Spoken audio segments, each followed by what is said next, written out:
Hi everyone, Merry Christmas. I hope if anyone's watching this on Christmas Day, they're doing so because they just got a new computer and they want to check it out. Otherwise, I'm sure you're watching it after Christmas. Today is Friday, and Friday is Setting the Record Straight. It's where I take your questions and I answer them. And I have to tell you, some of the questions I got were pretty... I really didn't think anyone cared what kind of makeup I wore, what color the background was behind me. Oh, my glasses. Somebody asked me to take off my glasses and do this because there's a glare. Well, listen to me and don't watch me because I'm blind as a bat without them, so they're not leaving. But two questions I did get. One was, apparently I had mentioned in one of my last videos, was that I don't watch television, or I try to not watch television. And the person writing in wanted to know, is this a medium thing? Is this a personal choice? Why don't you watch television?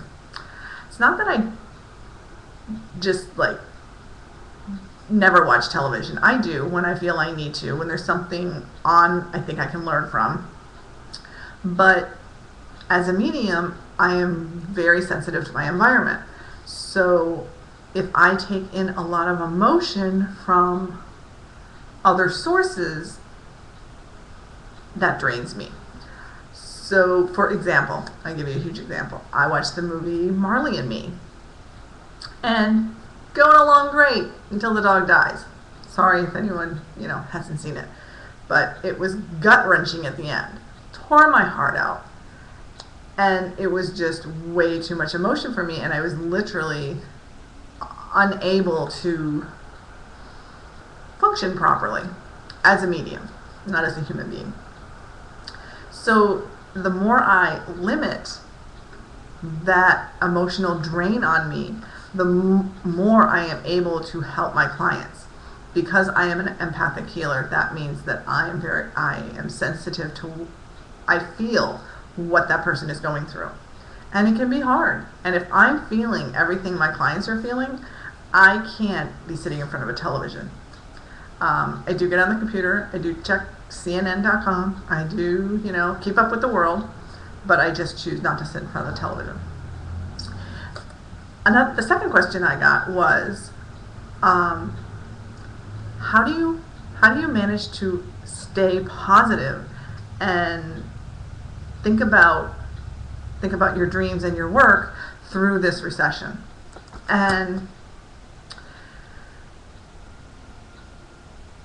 we all have our own piece of the world. What's going on in the world, yes, is horrible. It is. It's difficult. But we've been through a recession before.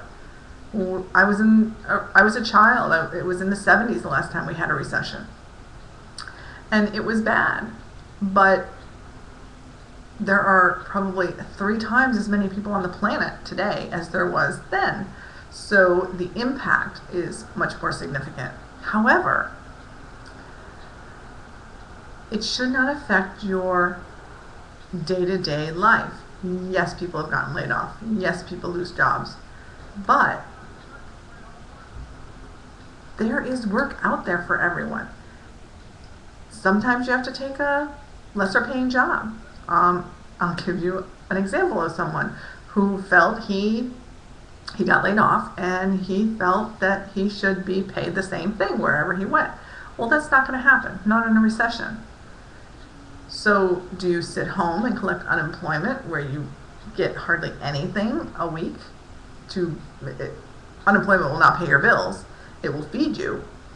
Or do you take the lesser paying job knowing you're getting more money and knowing you're able to still be a productive member of society? And when the recession is over and things move back, your salary can go back up, either through the present employer or through a future employer.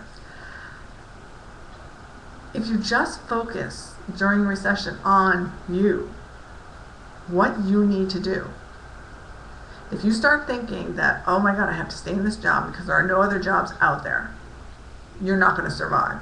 You're going to get laid off. God's going to give you a swift kick in the ass, pardon my French.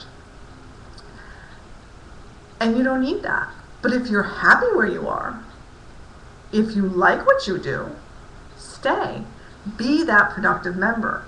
because this is what happens in a recession, and this is why so many people lose jobs. It's not because of the money thing, it's because of the production thing. There aren't enough people buying because there aren't enough people producing. What happens in a recession is all of a sudden people are on television saying we're going through a recession, times are tough, and business owners get scared.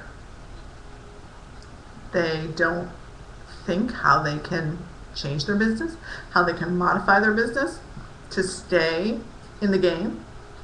So a lot of businesses fail. And I'm not just talking about like little mom and pop businesses, I'm talking about major corporations. They don't think proactively, they think reactively. And we do the same thing as people. We think reactively, and we need to think actively. When you stop dreaming, when you stop thinking about why you're here, the recession affects you. And let me back up a minute. The recession does affect everyone, myself included. Business is not like it was 3 or 4 years ago. However, I'm not destitute. I have a roof over my head. I have a loving family. We support each other. I have been blessed by their kindness. I've been blessed by my friends, and I in turn try to give them what they need when I have it, when I can. And that's what survival is about. It's about helping one another and making sure you get through that recession.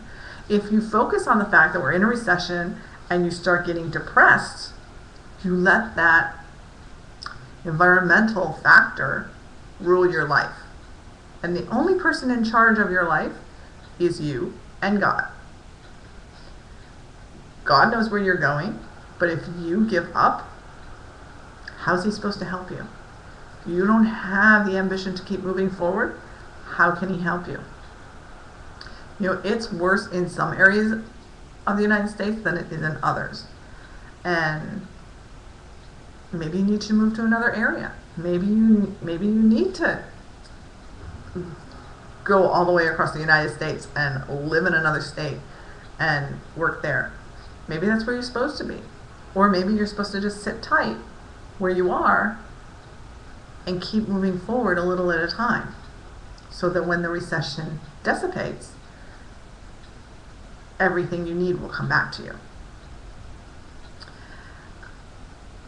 I don't want anyone to think that they need to just ignore the recession, because that's not what I'm saying.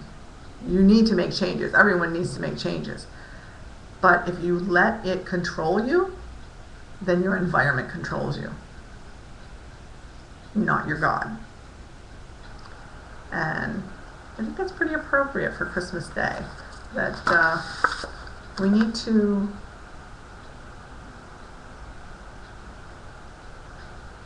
keep thinking about who we are and where we're going and how we're going to get there.